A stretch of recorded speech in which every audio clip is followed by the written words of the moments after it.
सामने बैठे आदमी को मैंने नफरत से देखा था, जिसकी जिद की वजह से मैं उससे शादी करने पर मजबूर हुई थी। मैं नहीं जानती थी कि रिश्तों की अहमियत एकदम ही बदल सकती है। औरत के विधवा होने के बाद ससुराल में उसके पहले पति की अहमियत से उसे क्यों नहीं रख सकती? उसे पहले जैसा सम्मान और प्यार क्यों नहीं दे सकते? औरत की विधवा होते ही क्यों उसे ससुराल से दुत्कार दिया जाता है? क्यों उसे ससुराल में रहने के लिए एक सहारे की ज़रूरत होती है? मेरे माँ बाप जिंदा नहीं थे, भाई था जिसके हालात ऐसे नहीं थे कि मैं विधवा होने के बाद उसके घर की दहलीज पर जाकर बैठ जाती।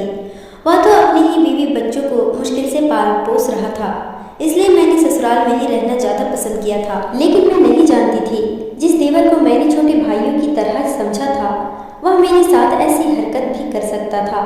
मैं सोच भी नहीं सकती थी कि वह मुझ पर गलत नज़र रखने लगेगा।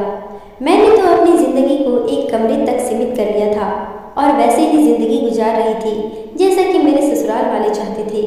मेरे पति की मौत के बाद मुझे ज़िंदगी से प्यार भी खत्म हो गया था। बाहर की ज़िंदगी की रंगीनियाँ क्या होती है मैं भूल गई थी।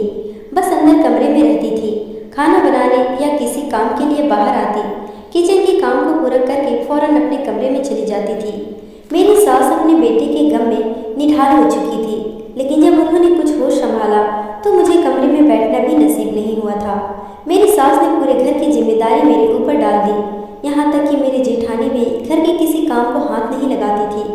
पूरा दिन काम करवाती, लेकिन जैसे ही खाने का टाइम होता मुझे कम खाना देकर कहती कि तुम जवान हो, सारी उम्र कैसे गुजारोगी, इसलिए ज़्यादा खुराक तुम्हारी शारीरिक ख्वाहिशों को नहीं मारेगी, तुम सादा और कम खाना खाया करो। पूरे दिन में मुझे बस 2 ही रोटियां मिलती थी, एक दोपहर और एक रात को। मुझे वह समय याद आने लगा जब मेरा पति आरव जिंदा था। हमारी ज़िंदगी कितनी अच्छी गुजर रही थी। 3 साल मैंने आरव की संगत में ऐसे गुजारे थे जैसे ज़िंदगी में कोई मुझे हरा ही नहीं सकता, लेकिन उसकी मौत ने तो मुझे मार ही डाला था।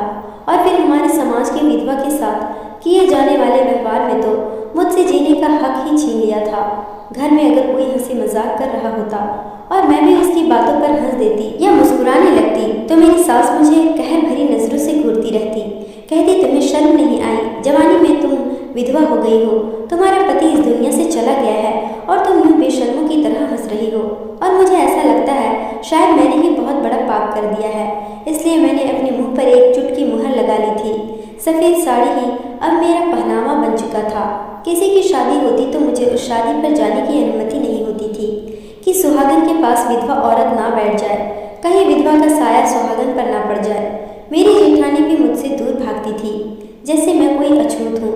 फिर भी मैं सब्र से अपनी ज़िंदगी गुजार रही थी कि जब एक बार मेरी ननद और मेरे नंदोई घर में खाने की दावत पर आए थे। खाना बनाने के बाद मैं किचन में ही बैठकर सूखी रोटी के साथ अचार खा रही थी, क्योंकि मेरी सास ने मुझसे कह रखा था कि हमेशा सादा खाना खाना, तेल मसाला वाला खाना खाने की कोई ज़रूरत नहीं है। और घर में इस वक्त एक से बढ़कर एक खाने बने हुए थे, लेकिन मुझे भूख लग रही थी, इसलिए मैं दोपहर की रोटी ली और उस पर अचार रखकर खाने लगी। मेरी ज़िंदगी से वैसे ही खुशियाँ लूट चुकी थी। मेरा दिल भी नहीं चाहता था कि मैं हंसूँ, बातें करूँ। बस एक जान थी जिन्हें ज़िंदगी के नाम पर जी ले रही थी। मर तो मैं भी शायद उसी दिन गई थी जब आरव की मौत का संदेश मुझे मिला था। मैं किचन में खाना बना रही थी जब मेरा नंदोई किचन में दाखिल हुआ। कहने लगा एक कप चाय बना दो। मैंने कहा ठीक है। मैंने अपनी रोटी वहीं टेबल पर रखी और चाय बनाने लगी। मुझे लगा वो चाय का कहकर बाहर चला जाएगा, लेकिन वो तो दरवाजे के पास हाथ बांधे मुझे ही देख रहा था। मुझे उसकी यह हरकत बहुत बुरी लगी। मैंने कहा हरीश जी आप बाहर बैठे, मैं चाय बनाकर लेकर आती हूँ। इसके बजाय कि वो किचन से बाहर जाता, किचन के अंदर दाखिल हो गया।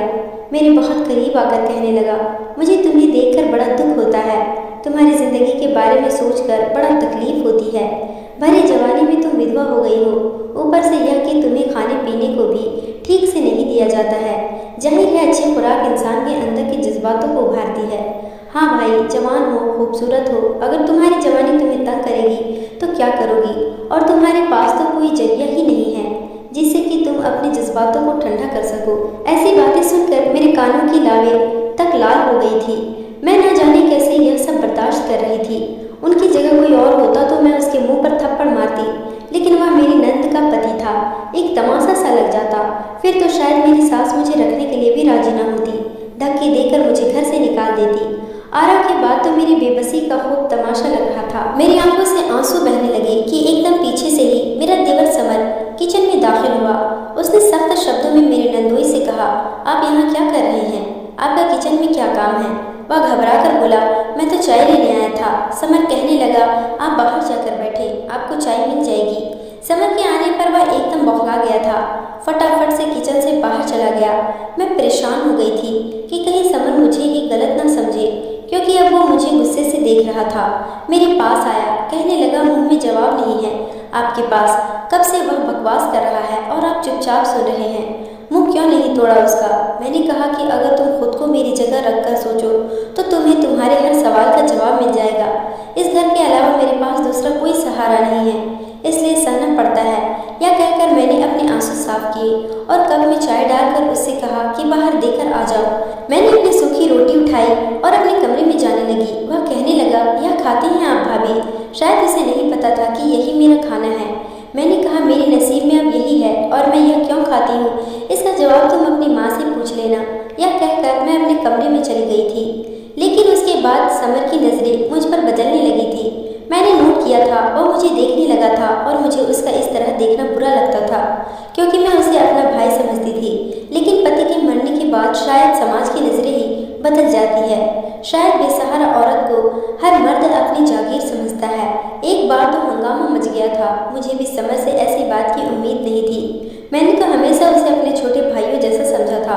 बेशक उम्र में मुझे 1 साल बड़ा था, लेकिन आरव के होते हुए अक्सर आरव की डांट डपट सुनकर वह मेरे पास आता था। कहता, भाई को समझाती क्यों नहीं? क्यों हर वक्त मेरे पीछे पड़े रहते हैं? उन्हें क्यों मेरी आज़ादी नहीं पसंद? यह सुनकर आरव कमरे में आ जाते। समर से कहते, यहाँ क्या कर रहे हो? अभी तक तुम अपने काम के लिए नहीं निकले? तुम्हें ऐसा नहीं है कि बिजनेस भी संभालना है? जब देखो इधर उधर घूमते रहते हो, क्रिकेट खेलते रहते हो। जब आरव को इतने गुस्से में देखता तो मेरे पीछे छुप जाता। भाभी बचाएं इस जल्लाद भाई से, मुझे हर वक्त डांटते रहते हैं। यह सुनकर आरव मुझे कहते कि बीच में से हटो कियारा, आज तो मैं इसके कान खींच लूंगा।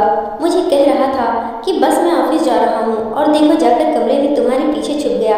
आज नहीं छोड़ूंगा। लेकिन मैं उससे कहती छोड़ दो अनी, कोई बात नहीं, वक्त के साथ साथ खुद ही काम को लेकर सीरियस हो जाएगा। क्यों मेरे छोटे से भाई के पीछे पड़े रहते हो? आरव उसे छोड़कर मुझे घूरने लगते। कहते, तुमने बहुत सर पर चढ़ा रखा है इसे, देख लेना सारी जिंदगी मेरे ही सर पर बैठ कर खाएगा। मजाल है कि कभी कुछ काम कर ले, जब देखो क्रिकेट खेलता रहता है या दोस्तों के साथ आवारागर्दी करते रहता है। समर आरव को अंगूठा दिखाते हुए बाहर निकल जाता था। इससे पहले कि आरव उसके पीछे भागने लगे तो मैं उनका हाथ पकड़ लेती। मैं कहती, छोड़ो आरव, उसको कोई बात नहीं, इतना भी बड़ा नहीं है, अभी सिर्फ 20 साल का हो पाया है। अभी तो उसके खेलने कूदने के दिन हैं, समय के साथ साथ खुद ही सीरियस हो जाएगा। कितने हसीन दिन थे जो ख्वाब हो चुके थे। उस समय मेरी सास भी मुझसे बहुत मोहब्बत करती थी। आरव घर में दूसरे नंबर पर थे, लेकिन सारे घर की जिम्मेदारी उन्होंने ही संभाल रखी थी। मुझे भी पूरा सम्मान दिया जाता था। कभी ऐसा नहीं हुआ था कि मेरी सास मुझे कोई कड़वी बात भी कह जाती। आरव ने बताया था कि मैंने शादी के फौरन बाद अपनी बहन और माँ को बिठाकर कह दिया था कि क्यारा मेरी पत्नी है, इसलिए उसे कभी भी घर की नौकरानी मत समझना। उसे पूरा हक है कि वह अपनी मर्जी से किचन में जो चाहे बनाए और खाए, जैसे चाहे जिंदगी गुजारे। मुझे यह बात पसंद नहीं है कि वह आपसे पूछकर खाना बनाए, आपसे पूछकर हर काम करे। उसको भी जीने का हक है। जब तक आरव जिंदा थे, घर पर मेरा राज था। सब मुझे हाथों हाथ रखते थे। एक उस आदमी के चले जाने से जैसे मेरी जिंदगी आसमान से जमीन पर जाकर गिरी थी। मैं खाली दामन हो गई थी। जिंदगी मुश्किल तो थी, लेकिन समर की बात ने और भी मुश्किल कर दी थी। मेरी सास बड़े गुस्से से मेरे कमरे में दाखिल हुई और कहने लगी, मेरे एक बेटे को खाकर तेरा जी नहीं भरा, जो अब दूसरे को भी निगलना चाहती है। मैं तो उनकी बात समझ ही नहीं पाई थी। मैंने कहा, क्या बात है मम्मी जी, मैंने क्या किया है? आरव का दुनिया से जाना मेरे हाथ में नहीं था। अगर मेरे हाथ में नहीं होता तो मैं कभी भी उन्हें जाने न देती। वह कहने लगी, उसे छोड़ो, समर तुम्हारे पीछे क्यों पड़ा है? क्या जादू कर दिया है तुमने? कहता है कि तुमसे शादी करेगा। यह सुनकर तो मुझे अपने कानों पर विश्वास ही नहीं आ रहा था। मैंने कहा, वह पागल तो नहीं है। मैंने उसे हमेशा अपने छोटे भाइयों की तरह समझा है। मैं उससे शादी नहीं कर सकती। वह कहने लगी कि वह तो जीत बांधे हुए है और अपने बाप से साफ कह चुका है, शादी करेगा तो सिर्फ तुमसे। अब मुझे यह बताओ, ऐसा कौन सा चक्कर चलाया है तुमने समर के साथ? तुम्हें शर्म नहीं आई? हमारे नाक के नीचे तुमने समर को अपने जाल में फंसा लिया। मैंने कहा मैंने ऐसा कुछ भी नहीं किया है। बेशक मुझसे जो मर्जी कसम ले ले। मेरी सास कमरे से बाहर चली गई। मुझे समर पर बहुत गुस्सा आ रहा था। उसे क्या जरूरत थी यह तमाशा लगाने की और यह सब कहने की। मैं सीधा समर के कमरे में आ गई थी। मैंने उसे कहा कि यह क्या नया तमाशा लगाया है तुमने? घर पर सब लोग मुझे बुरा भला कह रहे हैं। वह कहने लगा, मैंने क्या किया है? मैंने कहा, क्या तुमने यह कहा है कि तुम मुझसे शादी करना चाहते हो? वो कहने लगा, तो इसमें बुराई क्या है? मैंने कहा, तुम्हारे भाई की विधवा हूँ मैं। वो कहने लगा, मुझे पता है। मुझे उसके जवाब पर हैरत हुई थी। मैंने कहा, तुम पागल तो नहीं हो गए हो समर? तुम जानते हो मैं तुम्हें हमेशा अपना छोटा भाई समझा हूँ। वह कहने लगा कि छोटा भाई मैं आपका उस वक्त था जब तक आरव भाई जिंदा थे। मैंने उसके सामने हाथ जोड़ दिए और रोने लगी। मैंने कहा, इस घर के अलावा मेरी और कोई पनाहगार नहीं है। मेरा भाई मेरा खर्चा उठाने के काबिल नहीं है, वरना मैं बहुत पहले ही उसके घर चली जाती। भगवान के लिए मेरी जिंदगी को मुश्किल में मत डालो। मुझे यहाँ पर सर छुपाने के लिए जो जगह मिली है उसे मुझसे मत छीनो। कहने लगा, आपको पनाह ही तो दे रहा हूँ, लेकिन अपने नाम की। मैंने कहा, नहीं चाहिए मुझे तुमसे कुछ भी। तुम्हारी बात पर मम्मी जी को यह लग रहा है जैसे मैंने तुम्हें अपने जाल में फंसाया है। मुझे लगा शायद यह बात सुनकर वह मुझसे शादी करने से इनकार कर देगा, लेकिन वो तो कहने लगा, जिसको जो समझना है समझने दे। पापा मेरे फैसले पर राजी हैं और मुझे किसी से कोई मतलब नहीं, और आप भी शादी की तैयारी करें। मैंने कहा, मैं हरगिज तुमसे शादी नहीं करूंगी। यह कहकर मैं अपने कमरे में आकर आरव की तस्वीर पकड़कर रोने लगी, उसे याद करने लगी। वह था तो किसी की हिम्मत नहीं थी कि मुझ पर गलत निगाह डालता। पहले मेरे नंद के पति की घटिया बातों को न जाने कैसे मैं बर्दाश्त कर रही थी, और अब समर, उसने तो हद ही कर दी थी। अगले दिन मेरे ससुर ने जब मुझसे शादी के लिए पूछा तो मैंने साफ मना कर दिया। मैंने कहा, मैं यह शादी नहीं कर सकती थी। मैंने हमेशा समर को अपने भाइयों जैसा समझा है। क्या मैं आरव के नाम पर यहाँ नहीं रह सकती? वह कहने लगी, अगर तुमने शादी से इनकार किया तो मजबूरन मुझे तुम्हें तुम्हारे भाई के घर छोड़ना पड़ेगा। फैसला तुम्हारे हाथ में है। लेकिन क्यारा बेटा, मेरी भी इच्छा है कि तुम मेरे घर में ही रहो। मेरी सास कहने लगी, क्यों उसके पीछे पड़े हो? जब इनकार कर रही हो तो क्यों आप उसके साथ जबरदस्ती कर रहे हैं? वह कहने लगे, यह बच्ची है, अभी इतनी समझ नहीं है कि आगे कितनी मुश्किलें इसके इंतजार में खड़ी है। लेकिन मुझे समर का फैसला बिल्कुल ठीक लगा है। जाहिर है कल को उसकी भी शादी होगी। क्या उसकी पत्नी क्यारा की जिंदगी तंग नहीं कर देगी? वह किसी भी तौर पर क्यारा को बर्दाश्त नहीं करेगी। और बड़ी बहू का व्यवहार तुम अपनी आंखों से ही देख लो। वह तो इसे अपने पास भी नहीं बैठने देती। हम लोग आज जिंदा हैं, कल को नहीं रहेंगे, तो फिर इसका क्या होगा? यह किसी ने सोचा है या हमारे आरव की निशानी है? हम इसे बेघर नहीं कर सकते। इसलिए समर का फैसला बिल्कुल ठीक है। फिर मुझसे कहने लगे कि मैं चाहूँगा कि तुम इस फैसले का सम्मान करो। यह तुम्हारी जिंदगी के लिए बहुत अच्छा फैसला होगा। तुम्हें एक सुरक्षा और एक पनाह चाहिए जो समर की सूरत में ही तुम्हें मिल सकती है। समर से शादी करना मेरी मजबूरी थी। मुझे वाकई एक पनाह की ज़रूरत थी, और यह बात भी ठीक थी कि समर की पत्नी आती तो मुझे कभी भी बर्दाश्त नहीं करती। लेकिन यह भी सच था कि मैं आरव की जगह किसी को दे नहीं सकती थी। इसलिए मैं सोच चुकी थी कि इस घर में रहने की खातिर समर से शादी कर लेती हूँ, लेकिन बाद में समर से कह दूंगी कि वह दूसरी शादी बेशक कर ले। मुझे उसके नाम के अलावा कुछ भी नहीं चाहिए, बस उसके नाम के सहारे ही जिंदगी जी लूँगी। फिर मैंने सोचा शायद वह भी मुझसे सिर्फ इसलिए शादी करना चाहता है ताकि मुझे सहारा दे सके। मैंने शादी का जोड़ा नहीं पहना था जो समर ने एक नौकरानी के हाथों मेरे कमरे में भिजवाया था। मैं एक बार दुल्हन बन चुकी थी, दोबारा बनना मेरी कोई ख्वाहिश नहीं थी। मैंने इसी सफ़ेद साड़ी में समर से शादी की थी। हाँ, मेरी सास ने शादी के फेरे लेते समय मेरे सर पर लाल चुन्नी डाल दी थी। समय के साथ फेरे लेते हुए मुझे वह समय याद आ गया था। मेरी आंखों से आंसू बह रहे थे जब समर ने मेरी मांग में सिंदूर भरा था, और उस वक्त मुझे समर से नफरत महसूस हो रही थी क्योंकि मैं उसे अपने पति की जगह पर नहीं देख सकती थी। जब वह मेरे कमरे में आया और उसने दरवाजा बंद किया, मुझे लगा मेरा दिल किसी ने मुट्ठी में लेकर दबोचा हो। जैसे ही वह मेरे पास आकर बैठा, मैं पीछे हट गई।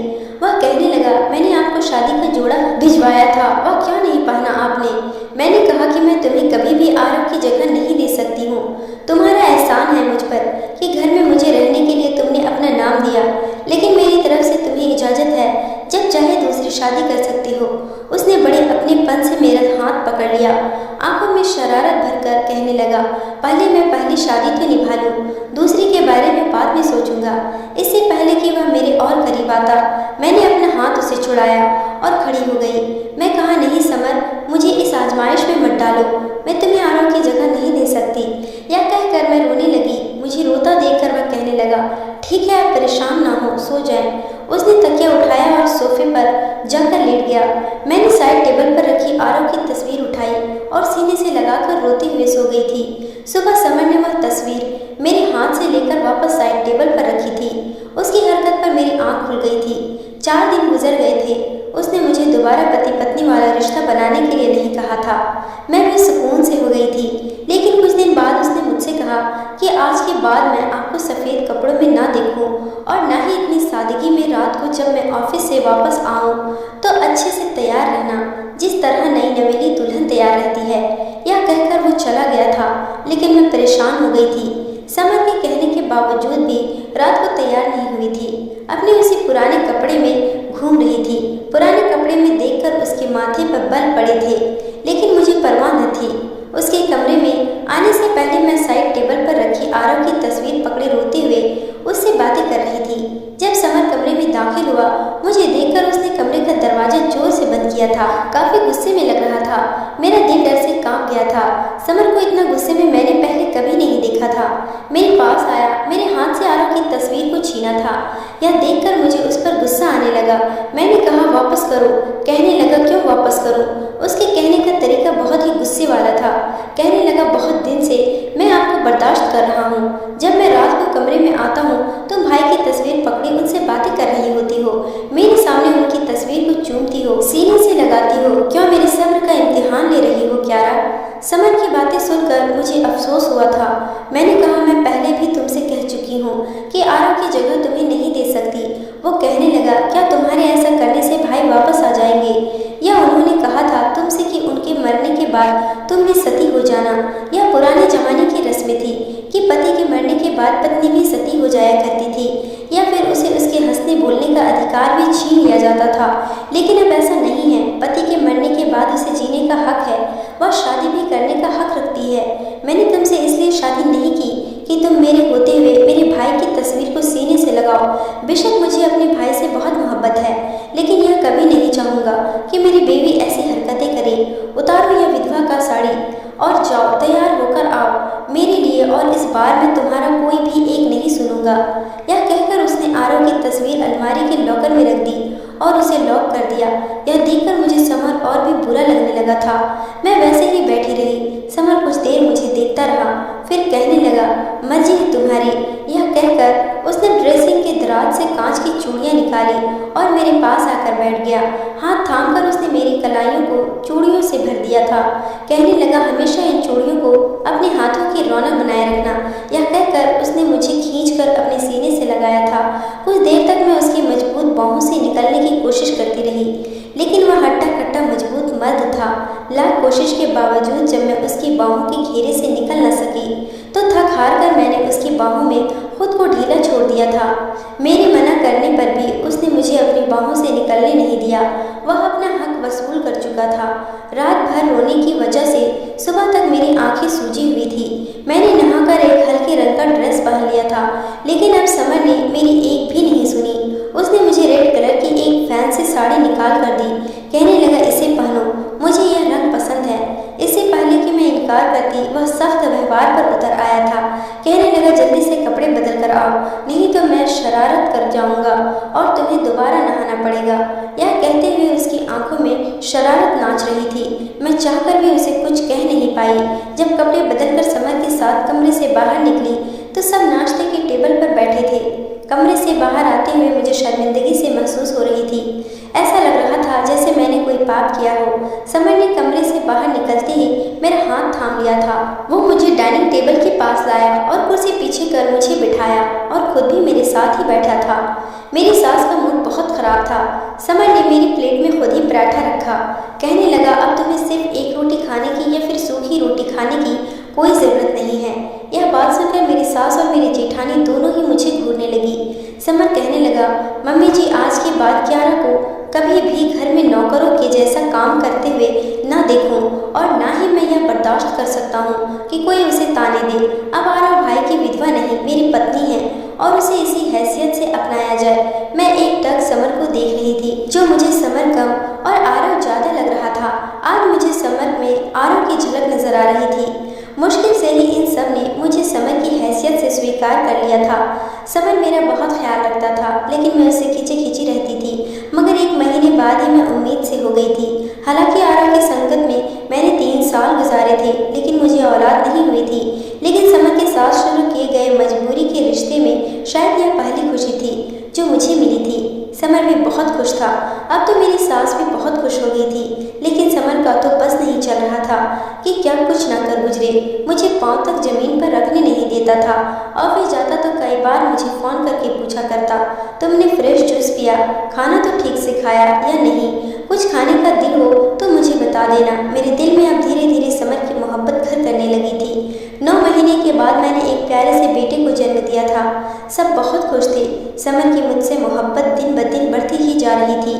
अब मैं भी उसे चाहने लगी थी, उसका ख्याल रखने लगी थी, उससे बातें भी खूब करती थी। वह मेरे साथ बैठता तो मेरा सर अपने कंधे पर रख देता, कहता बस मेरे करीब रहा करो, अपने होने का एहसास दिलाती रहा करो, मुझ पर हक जमाया करो कियारा, मुझे अच्छा लगता है। मेरी झिझक काफ़ी हद तक दूर हो गई थी। समर की मोहब्बत ने मुझे नई जिंदगी दी थी, लेकिन उसके बाद जो क़यामत मुझ पर टूटी, मेरे हवास गुम हो गए थे। 2 साल हो गए थे हमारी शादी को। मेरा बेटा 1 साल का हो गया था। इन 2 सालों में समर ने मुझ पर अपनी सारी मोहब्बतें निछावर कर डाली थी। मेरा बेटा 1 साल का हुआ तो उसकी सालगिरह समर ने घर के बड़े से आंगन में ही अरेंज करवाई थी। इस समय मेहमान मौजूद थे। हम केक काटने ही वाले थे कि जब बाहर की डोरबेल बजी थी। दरवाजा मेरी ननद ने खोला था और सामने आने वाले को देखकर उसकी चीख निकल गई थी। हम सबकी नजरें नंद की तरफ उठी थी। जब वो आदमी अंदर दाखिल हुआ, उसे देखकर मैं अपना सांस लेना भूल गई थी। वो तो आरव था, मेरा पहला पति। वह जिंदा था, यह कैसे मुमकिन था?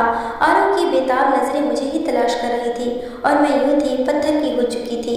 सभी आरव को जिंदा देखकर उसके पास भागे थे, उसे गले मिलने लगे। कुछ साल पहले आरव दुबई के लिए प्लेन में बैठे थे, लेकिन वह प्लेन क्रैश हो गया था। सुनने में यही आया था सब मुसाफिर मर चुके हैं, लेकिन इस वक्त तो वो जिंदा हम सब के सामने खड़े थे। कहने लगे प्लेन अभी आसमान की ऊंचाइयों तक नहीं पहुंचा था, बस जमीन से कुछ ऊपर था। जब प्लेन के टायर को आग लग गई थी, बहुत से मुसाफिर हंगामा करते हुए रास्तों से बाहर निकलने लगे। मैं भी प्लेन से नीचे कूद गया था। प्लेन उस समय समंदर के ऊपर था। जैसे ही मैं पानी में गिरा, जहाज के धमाके की आवाज मैंने सुनी थी, लेकिन उसके बाद मुझे किसी चीज का होश न था। मुझे होश कुछ दिन बाद आया, फिर पता चला कि मैं पिछले 2.5 साल से कोमा में था। ना जाने मुझे किसने बचाया और हॉस्पिटल में पहुंचा दिया। मेरा तो विश्वास पक्का हो चुका था कि मरने वाले से बचाने वाला बड़ा होता है। मेरी सास आरव के साथ गले लगे रोई जा रही थी। अविश्वास से आरव के चेहरे पर हाथ फेर रही थी, जैसे उन्हें अब भी विश्वास न आ रहा हो। सब उनके पास थे, बस मैं ही दूर खड़ी थी। समझ नहीं पा रही थी यह सब क्या हो गया है। आरव के वापस आने पर रोऊं या खुश होऊं। जब उनकी नज़र मुझ पर पड़ी तो अपना हाथ मेरी तरफ बढ़ाकर मुझे अपने पास बुलाने लगे। कियारा तुम दूर क्यों खड़ी हो? देखो तुम्हारी दुआओं ने मुझे तुम्हारे पास जिंदा भेज दिया है। इधर आओ मेरे पास। एक बाजू से उन्होंने मेरी सास को अपने साथ लगा रखा था, दूसरे हाथ को फैलाए हुए मेरा इंतजार में खड़े थे। मुझे लगा मेरे कदमों में अनदेखी जंजीरें पड़ चुकी हैं। कैसे जाती मैं उनके पास? इस वक्त मैं समर की पत्नी थी। आरव खुद ही मेरे पास आ गए। मेरी आंखों से टप टप आंसू बह रहे थे। आरव ने मुझे अपने आप से लगा लिया तो मुझे करंट सा लगा था। मेरी नजरें आरव के पीछे खड़े समर पर जा टिकी थी, जो मुझे ही देखे जा रहा था।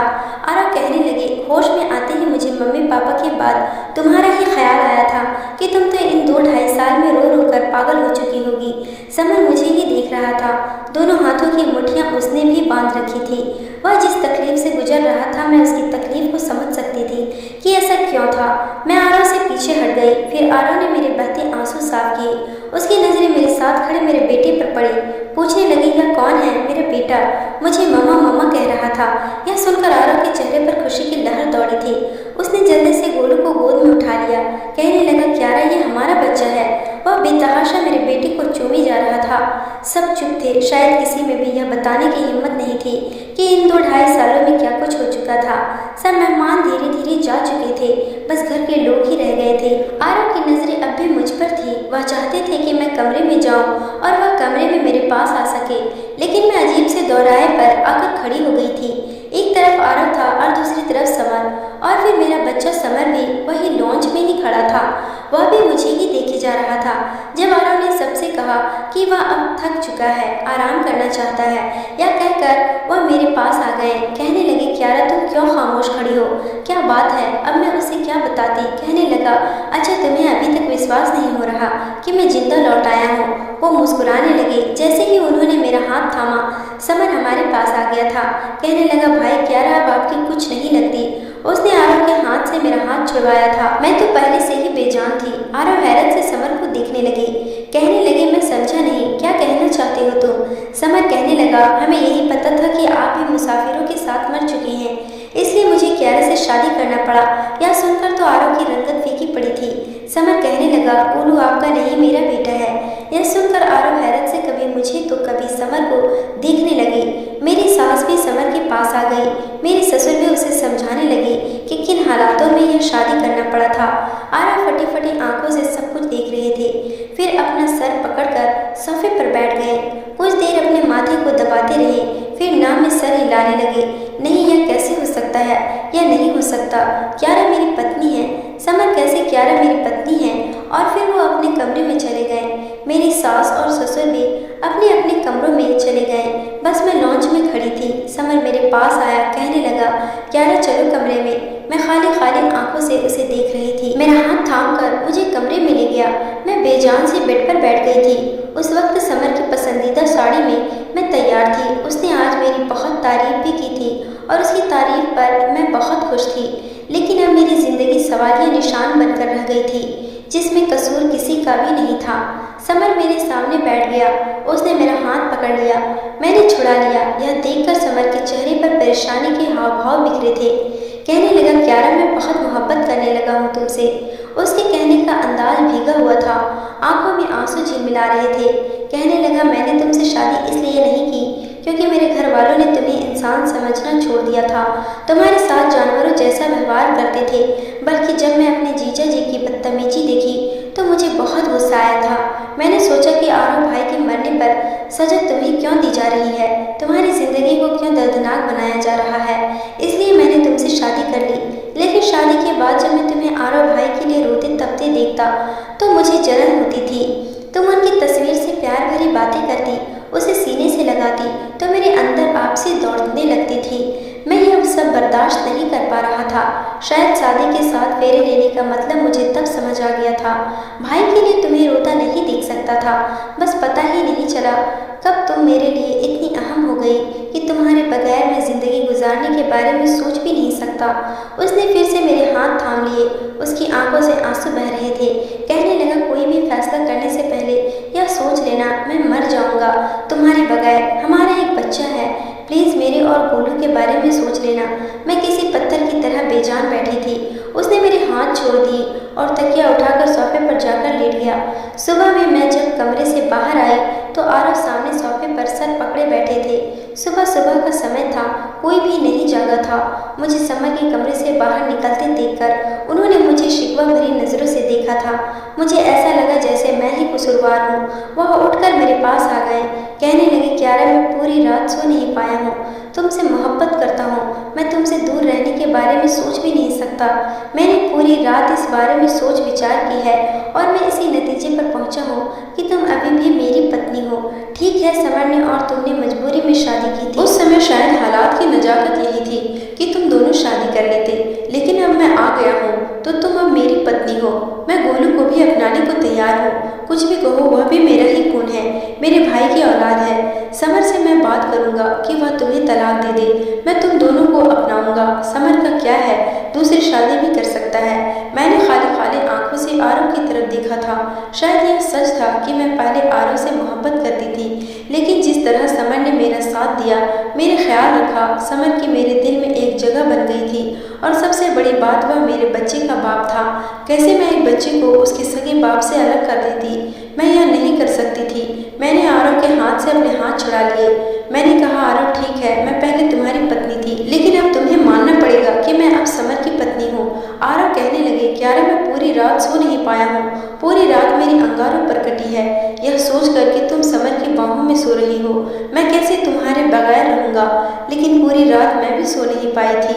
मैंने एक फैसला कर लिया था और सब घर वालों के सामने मैंने वह फैसला सुना दिया था। मेरा फैसला सुनकर समर के चेहरे पर मुस्कुराहट और सुकून सा फैल गया था, जबकि आरा के चेहरे पर एक खामोशी और उदासी फैल गई थी। मैंने अपना फैसला सुना दिया कि मैं समर के साथ रहना चाहती हूँ और मैंने हाथ जोड़कर विनती की थी कि आरो प्लीज़ मुझे भूल जाओ और मुझे तलाक दे दो। मेरा फैसला सुनकर आरो ने मुझे गुस्से और कहर भरी नज़रों से घूरा था और गुस्से से घर से बाहर निकलता चला गया था। मैं थके थके कदमों से कमरे में आई थी। समर भी मेरे पीछे ही आया था। उसने मेरे हाथ थाम लिए, कहने लगा क्यारा तुमने बहुत अच्छा फैसला किया है। आरा भाई के दुख को मैं समझ सकता हूँ, लेकिन क्यारा तुम्हारा फैसला हमारे बच्चे के फ्यूचर के लिए बहुत अच्छा फैसला साबित होगा। आरा का सोचकर मेरी आंखों में आंसू भर आए थे। मैंने समर के कंधे पर सर टिका दिया। अब भी समझ नहीं आ रहा था कि मैंने जो फैसला किया है वह गलत है या सही। दोस्तों, आप लोग ही मुझे बताएं कि मेरा फैसला सही है या गलत। मुझे किसके साथ रहना चाहिए, आरव के साथ या समर के साथ? अपनी राय कमेंट बॉक्स में जरूर देना। दोस्तों, उम्मीद करती हूँ आपको हमारी कहानी पसंद आई होगी। कहानी पसंद आई है तो वीडियो को लाइक करें, चैनल पर नए हैं तो चैनल को सब्सक्राइब करें।